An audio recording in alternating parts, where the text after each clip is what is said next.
সূরা ফুসসিলাতের ভিতরে জবাব দিচ্ছেন ইন্নাল্লাযীনা ক্বালু রাব্বুনাল্লাহু সুম্মা ইসতাকামু তাতানাজ্জালু আলাইহিমুল মালায়েকা আল্লা তাখাফু ওয়া লা তাহজানু ওয়া আবশিরু বিল জান্নাতিল্লাতী কুনতুম তুআদুন।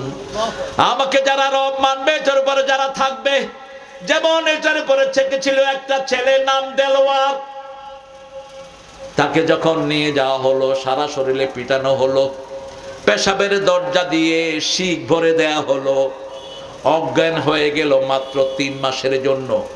আঙ্গুলগুলোকে টেনে টেনে খুলে ফেলা হলো। কি নাম বললাম? কি নাম? দেলোয়ার। এখনো আল্লাহ বাঁচিয়ে রেখেছেন কিনা? হ্যাঁ, এখনো বেঁচে আছে। কি নাম? দেলোয়ার হোসেন। দেলোয়ার হোসেন সাইদি। এখন সে একখানে ইলেকশনে দাঁড়িয়েছে, ওখানে তার অপোনেন্ট প্রার্থীর মাথা খারাপ।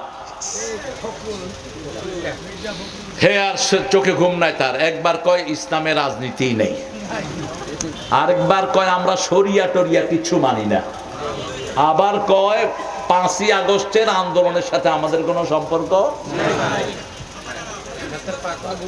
কি হয়ে গেছে? ওই দেলোয়ারকে বাঁচিয়ে রেখেছেন কে? মুখে কার নাম ছিল? কার নাম? আল্লাহর নাম। বিএল কলেজের সভাপতি ছিল আমাদের এক ছেলে আবুল কাশেম পাঠান। প্রকাশ্য দিবালোকে তাকে গুলি করে শহীদ করা হয়েছে। শাহাদাতের আগ মুহূর্তে ঘোষণা দিয়েছে লা ইলাহা ইল্লাল্লাহু মুহাম্মাদুর রাসূলুল্লাহ। বসতে দাও। কে? আচ্ছা, এই ধরে নামা দাও। এখনো টনটনা আছে মাশাআল্লাহ। মোংলাতেই বাড়ি করতে হবে, টনটনা থাকা যায়। শুধু জোয়ার ভাটা একটু সমস্যা হয় আর কি, সমাধান হয়ে যাবে। আপনারা দেখবেন আগামী 5 বছরে মোংলা হবে চট্টগ্রামের চেয়ে শ্রেষ্ঠ জায়গা। ছোট্ট ইউনুস মাঝে মধ্যে ভালো ভালো সিদ্ধান্তগুলো